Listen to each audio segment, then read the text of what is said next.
Imagine for a moment that everything you thought you knew about the world, from major global events right down to your own reality, was just, well, a small piece of a much bigger, maybe more bewildering picture. Yeah, like what if there were hidden truths kind of woven into our daily lives just waiting to be uncovered? Exactly. So today we're embarking on a really fascinating deep dive. We're looking at a specific source, a book called Know the Only Truth by Sebastián Santisteban. And this isn't your typical self-help guide, not at all. It's more of a mind-bending exploration. It touches on consciousness, control, and, what it really means to be informed today. Right, in this age of just constant information, hmm our mission really is to try and, as the author puts it, connect the dots that lead to discovering certain truths that were hidden. And Santisteban has this interesting idea that the one truth you might be looking for, well, it might actually be that there are many truths. Yours, mine. And this powerful collective truth we sort of shape together as a planetary community. So we'll unpack some surprising facts, look at different perspectives. And hopefully have some of those aha moments. We'll guide you through it so it doesn't feel too overwhelming. Yeah, this whole deep dive, it's really about broadening our understanding, kind of pushing our minds a bit. Maybe even, as the author says, shattering boundaries and beliefs we didn't know we had. And the author is clear, right? They're not saying they have all the answers. No, not at all. They position themselves more as a communicator, someone trying to help us uh, uncover blindfolds and maybe realize we are a spiritual being living a human experience. That's a direct quote. Okay, so let's get into it. Let's unpack what Santisteban means by all this. Sounds good. The author starts by looking at what they see as the main ways control works in our world today, especially through the media. Right. Santisteban argues the biggest mass control happens daily Yeah. through traditional media like TV, obviously, but now it's spread everywhere, into social networks too. And they use this concept of manipulation as a virus. Yeah, exactly. And the core of that virus, according to the author, is fear. It's this cycle, fear, uncertainty, repetition, that plants thoughts like the world is in chaos or, Mhm. the extreme, we are all going to die. You see that play out, don't you? The news cycle focusing on. Oh, definitely. Robberies, deaths, accidents, new diseases. The author notes it's especially noticeable when there's, quote, nothing new to tell invent. They even mention the use of colors like red in news graphics. Yes. Suggesting it signals danger for your mind. It's quite deliberate in their view. And what's really key here for you listening is the point about personal responsibility. Santisteban says we aren't responsible for what's shown. But we are responsible for what we choose to consume. It's a powerful distinction. And that kind of dramatic news, it can be addictive, right? Whether Yeah. you're watching because you don't want to miss out or because you feel you need to be informed. Absolutely. The author really boils it down to this principle. He who controls the media controls the minds. And that leads to a pretty provocative question from Santisteban. Yeah, like, what if the biggest epidemics, even pandemics in history, what if they were planned? Wow, okay. They specifically point to COVID-19 as a, quote, clear example of this control through fear, noting how, since its appearance, the news and social networks were the only thing they talked about. So the author's conclusion for this part is stark. Very. That's why the real virus is fear. That's the direct statement. Okay, so building on that idea, that control of information, the author then looks at some really extraordinary predictions found in some maybe unexpected places, like The Economist magazine. Like Santisteban describes it as, one of the world's most influential media outlets. Mm. And they highlight the ownership 50% by the Rothschild and Agnelli families, noting the Rothschilds as, quote, the largest banking family in the world. Implying significant control or influence there. That's the implication. And the key idea Santisteban presents is that the magazine covers function as a kind of cryptography. They transmit hidden messages. Like predictions. Yeah, predictions of where the world is heading. And they look specifically at 2022 as an example. What kind of predictions did they highlight for 2022? Well, quite a few. Things like democracy versus autocracy, predicting the U.S.-China rivalry in trade, tech, vaccines, space. Also pandemic to endemic, suggesting, treatments and vaccines would make the virus less deadly, at least for some. Okay, what else? Inflation concerns driven by supply chain problems, energy costs, the future of work, seeing that hybrid model coming, even the new techlash, pointing to China cracking down on its tech giants while the U.S. and Europe may be focused elsewhere. It's quite a list. It is. They also mention the rise of cryptography, predicting a sort of three-way fight as regulations tightened. The climate crisis being discussed, but with a lack of real urgency. Travel problems, especially with zero COVID policies. Space races, too. Predicting more private citizens going to space than government employees, China's space station plans, and even pellets policies, seeing big sports events like the Olympics and World Cup used as political footballs. And Santisteban notes something about crypto logos on the cover. Yeah, apparently the 2022 cover included logos for Cardano, Ethereum, Litecoin, and Bitcoin. The author sees this as signaling them as the imminent future. Interesting. And the author suggests looking up past predictions. Yeah, Santisteban actually encouraged you to search YouTube for the Economist magazine predictions for earlier years. They suggest it's pretty eye-opening to see how many seem to have, well, come true. Okay, from The Economist to Springfield. The author finds another source of these uncanny predictions in The Simpsons. Right. The show's got this huge reputation for what Santisteban calls incredible coincidences, predicting real-world events sometimes years in advance. And the examples the author pulls out are pretty striking. They really are, like the 9/11 attack prediction. There's a 1997 episode where Lisa holds up a poster, and some interpret it as showing 9 next to the Twin Towers. Santisteban even mentions the episode was pulled for a while. And the Trump presidency. Yep, that famous 2000 episode, Bart to the Future. It predicted Lisa would succeed President Donald Trump. Wow. Then there's a 1993 episode with a tiger attacking a tamer named Roy, which seemed to mirror the Siegfried and Roy incident a decade later. That's quite specific. It is. And more recently, a 2008 episode showed a billionaire looking a lot like Richard Branson floating in space. Branson made his real trip in 2021. The list goes on, doesn't it? Santisteban mentions the World Cup. Yeah, the 2014 World Cup. An episode aired 3 months before the tournament apparently predicted Neymar's injury, Colombia getting to the round of 16, and Germany beating Brazil 7-1 in the semifinal. Yeah. The level of detail is, well, it's notable. And not just events, but technology, too. Video calls shown in a 1995 episode. Bart playing virtual reality games back in 2000, years before these things were common. And viruses. That seems particularly relevant now. Right. Santisteban points to a 1993 episode showing a virus, apparently from China, affecting the world, and another where Marge reads a book about Ebola in 1997, plus a January 2021 episode showing Springfield residents in masks. So the big question Santisteban asks is, what does it all mean? Are they just predicting? Or, and this is where it gets really mind-bending, are they somehow creating the future? How would that even work? Well, Santisteban explores this from what they call a more quantum level.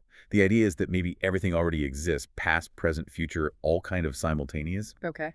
So if millions of people watch The Simpsons and are influenced by it, could their collective consciousness, by focusing on those ideas, be, I guess, manifesting them, creating the same reality by accessing the same quantum information, as the author puts it? That's a lot to take in.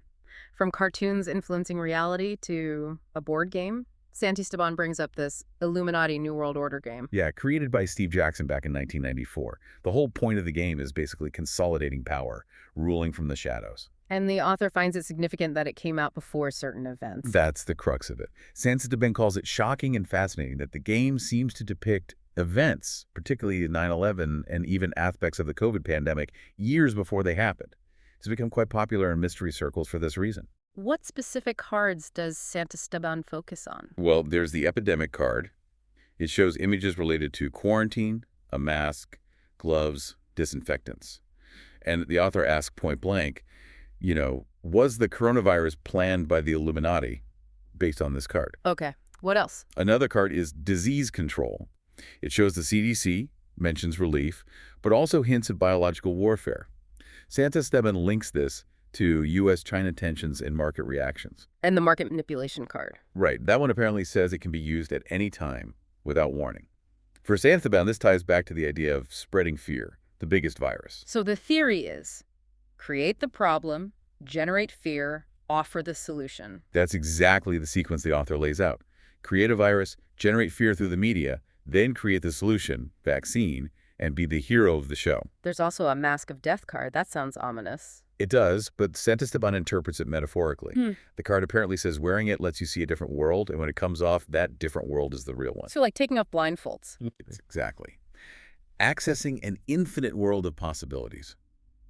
It's called death, the author suggests, because our normal 3D physical view sees death as final, but maybe in reality it is not so at a metaphysical level. And the author asks the listener. Yeah, would you be willing to take off your mask? It's a challenge. Then moving to probably most cited connection, the cards related to 9/11. Yes, the terrorist nuclear bomb card and the Pentagon card. Santisteban directly links these to the attacks. And the author brings up the debate about how the towers fell. They mention the theory about internal explosives, questioning if plain fuel alone could bring down steel beams like that.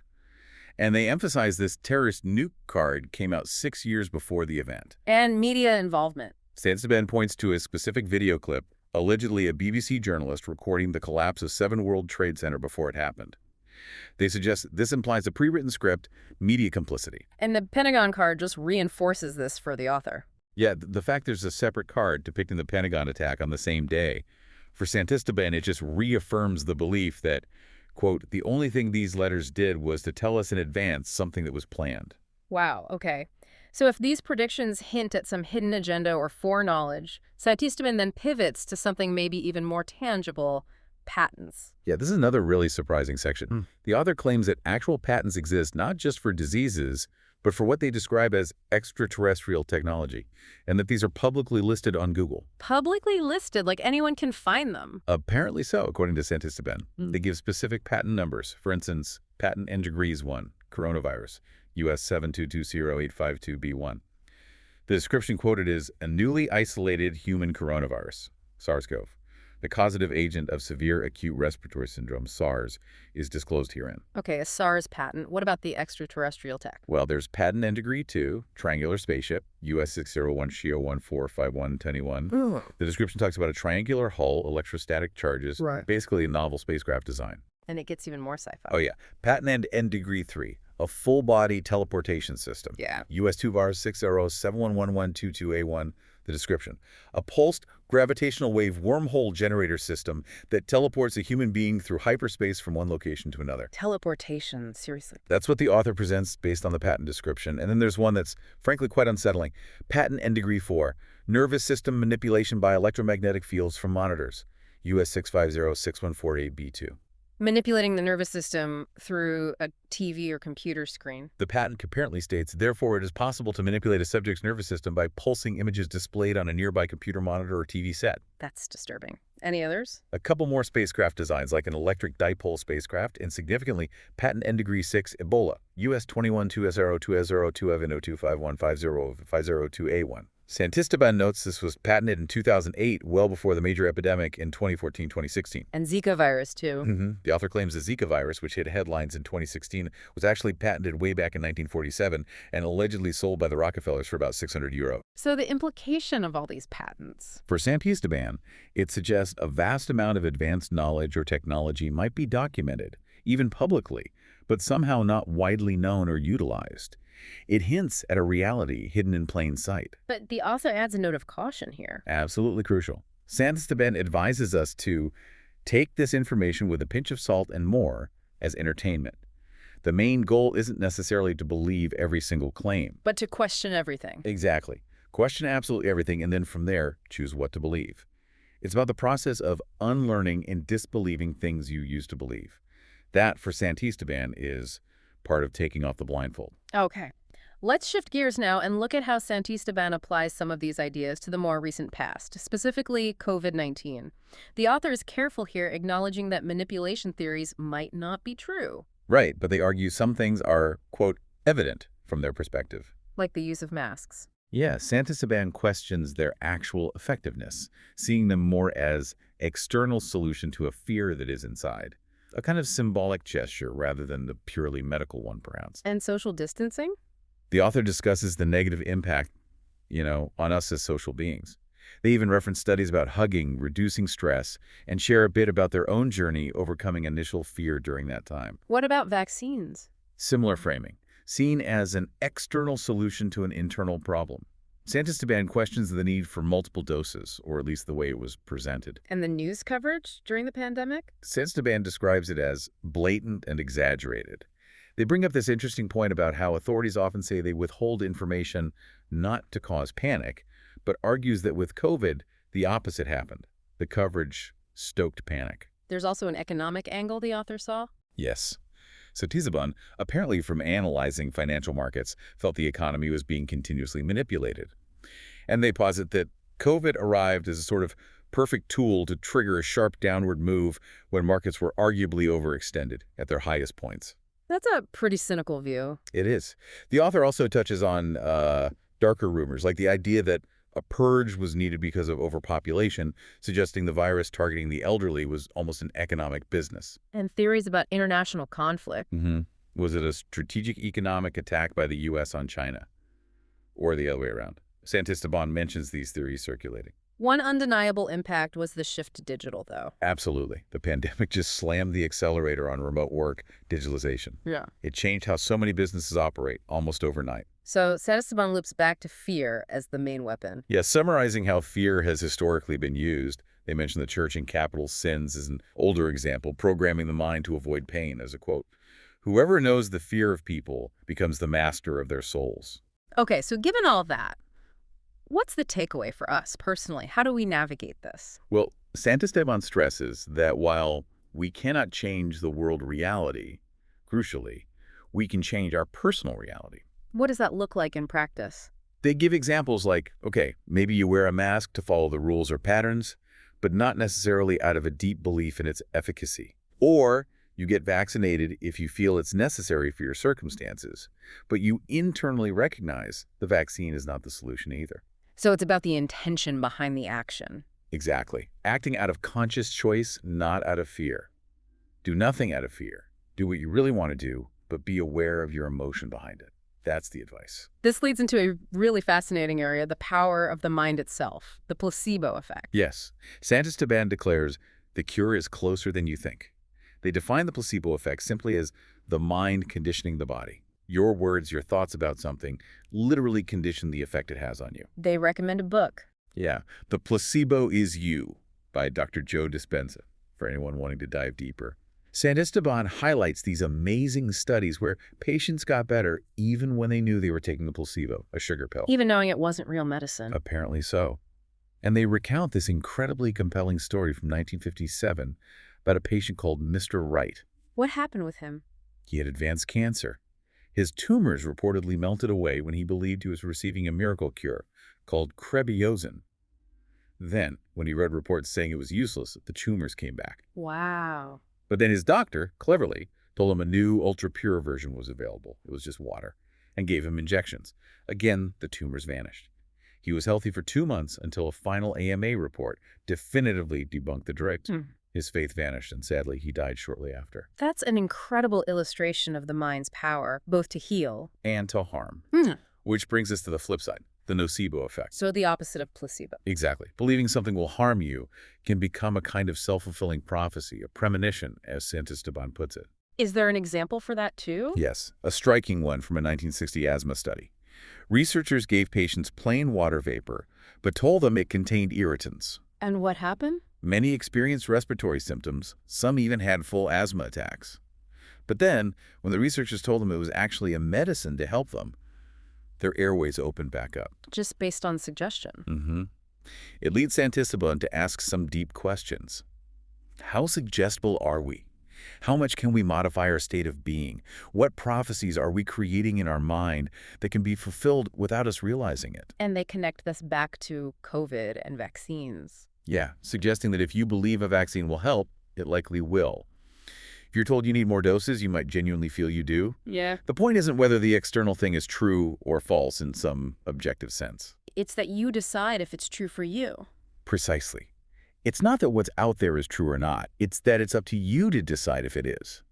And globally, the author argues, if we all believe that there is a virus and it is ultra-contagious, we are only being accomplices of our own prophecy. As a sort of bonus, Santisteban includes some other stories about mental powers. Yeah, some really fascinating historical accounts, like Nina Kulagina, a Russian psychic studied by scientists.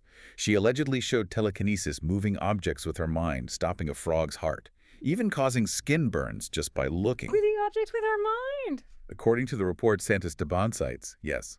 And Joaquim Argamasilla in 1923, who could apparently read things inside closed boxes or tell time on covered clocks, all while blindfolded and witnessed by authorities. And the remote viewing case. Ingo Swann.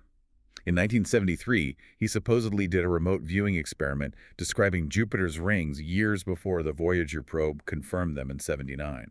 Swan also claimed to have remote viewed the moon and detected anomalies, even suggesting human beings operated on its surface. Okay, this is definitely pushing boundaries. Let's move into what Santisteban calls the incomprehensible and unreal. This sounds like it's going even further. It definitely does.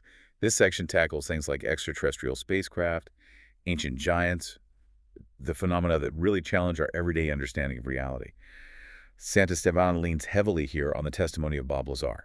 Right, the Area 51 whistleblower. Exactly. Lazar, a physicist, claimed back in 1989 that he worked at a secret facility called S4 near Area 51, specifically to reverse engineer alien spacecraft. He said he actually worked on flying saucers. That's his claim. Saw them, worked on understanding their propulsion. Santisteban acknowledges the controversy. Lazar's educational claims about MIT and Caltech couldn't be verified, which Lazar says was the government erasing his records. But there's counter-evidence. Lazar has friends who say he was at Caltech, and there's some evidence he worked at Los Alamos National Lab, despite their denials. It's murky. What about the science he described? Element 115. That's a key part. In '89, Lazar claimed element 115, now known as moscovium, powered the alien craft. Moscovium was synthesized later in 2003, but it's highly unstable. Lazar's theory requires a stable isotope of it. What did he say the ships looked like? Metallic inside and out, no sharp angles, a central column, very small chairs suggesting short extraterrestrial beings. He also claimed documents pointed to the Zeta Reticuli star system as their origin, specifically ZR3. Zeta Reticuli, that rings a bell from UFO lore. And Santisteban notes Lazar's story got a boost when things he described, like palm scanners for security at Groom Lake, were later confirmed to be real and used exactly as he said back in the '80s. Plus, the FBI raided him during a documentary filming, possibly looking for element 115 samples. So the alleged science involved anti-gravity. Yeah, stable element 115, somehow providing anti-gravitational energy, maybe interacting with gravity waves, possibly powered by something extracted from stars like our sun. Which connects to another point Santisteban makes about giant objects near the sun. Right. The author includes images, supposedly from NASA feeds, showing these enormous objects near the sun, objects hundreds of times the size of our planet. And the official explanation is usually asteroids, comets, camera glitches, plasma ejections. But Santisteban poses questions. Are these giant ships, manned by giant beings, autonomous probes extracting energy? Are they our creators? The author suggests, quite boldly, they are here continuously and closer than we think. To make sense of that scale, Santisteban uses comparisons, right? Yeah. Our sun is huge compared to Earth, over 1 million times larger. But compared to other stars, like UY Scuti, one of the largest known in our galaxy, our sun is tiny. And our galaxy is just one of many. Exactly. We're in the Milky Way, which is part of the Laniakea supercluster, containing maybe 100,000 other galaxies. Our whole solar system is basically insignificant on that scale. So Santisteban argues, given that vastness, the idea of giant ships or beings isn't so illogical. That's the reasoning presented. If the universe operates on such massive scales, why couldn't life forms or their technology also exist on scales far beyond our own? And this cosmic scale is then brought back down to Earth with the idea of giants in our past. Precisely. Santisteban connects the universal scale to the possibility of giants having lived on Earth, even referencing Genesis 6.4. And there were giants on the Earth in those days. And they make a pretty explosive claim about the Smithsonian. Yes, citing reports that the Supreme Court in 2015 supposedly forced the Smithsonian to release classified documents proving they destroyed thousands of giant human skeletons back in the early 1900s to protect the dominant narrative of human evolution. They mention a witness with a giant femur bone. Is there other evidence presented? Santisteban points to hundreds of giant footprints found worldwide. Some are huge, 45 centimeters up to 1.3 meters long, but look remarkably human-like in structure. The author admits, we are very far from having any sensible answer. And the severed hands in Egypt. A discovery near an ancient palace, 16 severed right hands, estimated to belong to individuals between 2.7 and 2.9 meters tall, about 600 years old. It might relate to a practice of cutting off enemy hands, but the size is the key point here. And then there are the mega constructions. How could ancient people build those? That's the big question Santisteban raises. The pyramids of Giza with multi-ton blocks. Sacsayhuaman in Peru with walls using blocks up to 350 tons. Ollantaytambo, Machu Picchu. And the Baalbek platform in Lebanon with blocks weighing 900, 1,100 tons, and nearby quarried monoliths even larger, up to 1,650 tons. That Baalbek location is linked to the Book of Enoch. Yes, Santisteban mentions the connection, where Enoch supposedly describes fallen angels being imprisoned in the Lebanon desert. So the author asks, was it extraterrestrial help? Was it giants? Both. Exactly. How else could these feats, still difficult today, have been achieved? They also mention the analysis of remains found in Ecuador in 1984, suggesting a woman around 7.6 meters tall. So the conclusion is that giants likely existed. Santisteban presents all this as compelling evidence suggesting they did, making our own place seem less unique, perhaps. The truth, they say, is out there in bits and pieces. Okay, from giants to UFOs. Santisteban argues these aren't just a modern thing, right? Definitely not. The author emphasizes that hints of non-earthly ships and beings appear in ancient cultures all over the world, for millennia, often in art. Can you get some examples from the book? Sure. There are the Wandjina paintings from Australian Aborigines, possibly dating back tens of thousands of years, showing strange, large-headed figures. Cave drawings in India, around 10,000 years old, depicting UFO shapes and beings. India again? Yes, another site in India shows a visitor next to a ship and maybe a wormhole. Then there are petroglyphs in Italy, Val Camonica, with figures in helmet-like gear. And across the Americas, Utah, Argentina, Bolivia, Mexico, stone drawings of unusual characters, a clear UFO shape carved in Bolivia, Mayan jade carvings showing interaction with elongated headed beings. So it's geographically widespread and very ancient. That's the point Santisteban makes. It's not isolated. And it continues into historical texts and later art. A Roman text, Prodigium Liber, mentions a globe of fire in the sky around 91 BC. A 6th or 7th century Christian reliquary box seems to show a domed object with light beams over Jesus' tomb. A 14th century manuscript, the Book of Good Customs, illustrates a large sphere in the sky. What about the Renaissance and later? Santisteban cites the famous Madonna of San Giovannino painting, with that odd flying object in the background being watched by a shepherd. Also, Annunciation with San Emigdio and the Baptism of Christ, both showing light beams from strange aerial phenomena. Disc shapes, too.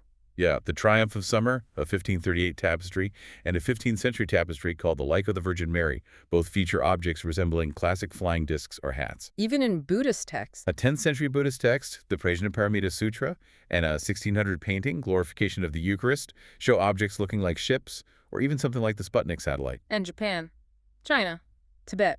Japan has the Utsuro Bun legend from 1803, a strange, hollow boat with an unusual woman inside. A Chinese drawing from 1892 records red flames in the sky, and Tibetan texts mention vimanas, flying vehicles moving with the speed of the wind. And this continues right up to today. Santisteban includes a recent example, images from April 2020 purportedly showing 2 spheres circling the moon. Wow, okay. Then there's Oumuamua. That was a big deal scientifically. Huge. Discovered in 2017, it was the first confirmed interstellar object detected passing through our solar system. And it was weird, right? Very weird. Long and thin, about 4 meters long, but maybe only 40 meters wide, reddish in color, and it accelerated in a way that gravity alone couldn't easily explain. Which led to speculation. That its origin could be artificial. Maybe an operational probe sent intentionally by another civilization. Santisteban highlights later studies suggesting it might be composed largely of nitrogen ice, which is rare, and poses puzzles about how such an object could form naturally. So Santisteban asks if Oumuamua is the smoking gun. Essentially, yeah. Could Oumuamua be the irrefutable proof that life exists on other planets? The author even quotes Sherlock Holmes. When you eliminate all logical solutions, the illogical, though impossible, is invariably the true.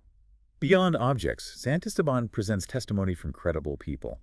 Astronauts. Yes, quite a few. Helen Sharman, Britain's first astronaut, stated extraterrestrials exist. Edgar Mitchell, Apollo 14 moonwalker, claimed knowledge of many covert UFO visits by small, strange beings. Others from the early space program. Deke Slayton, Mercury Project, saw a saucer-like craft. Brian O'Leary, former astronaut academic, asserted aliens are here and could help us technologically.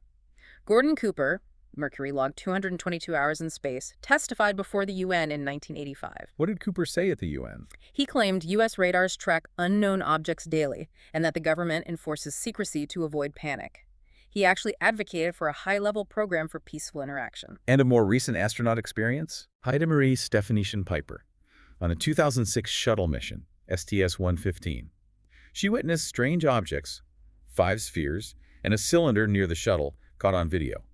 Santisteban notes she fainted twice during a press conference trying to explain it, while NASA just called it space junk.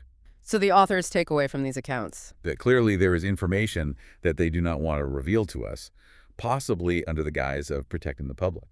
And underwater UFOs.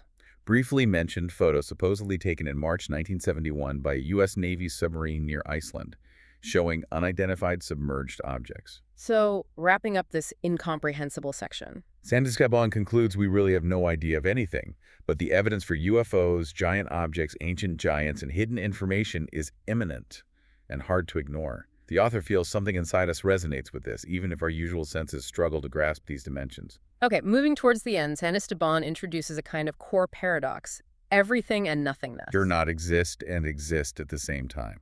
Yeah, they're two sides of the same coin, finding the balance point between them. This relates back to perception, our limited view. Exactly. The author argues that space-time, the all, is mostly nothing but empty space. Yet our senses construct a 3D reality of solid objects and shapes. But this is based on seeing only, 0.0035% of the actual spectrum, reinforcing that, quote, what is essential is invisible to the eye. This leads to another fascinating concept, the music of the stars, or acoustic levitation. Right. The idea that the universe is fundamentally made of energetic frequencies. So everything, including us, is energy vibrating. If you could access the right vibrational waves, maybe you could levitate things. And the example given is Coral Castle. Yes, this amazing place in Florida built by one man, Edward Leeds-Scalman, in the early 20th century.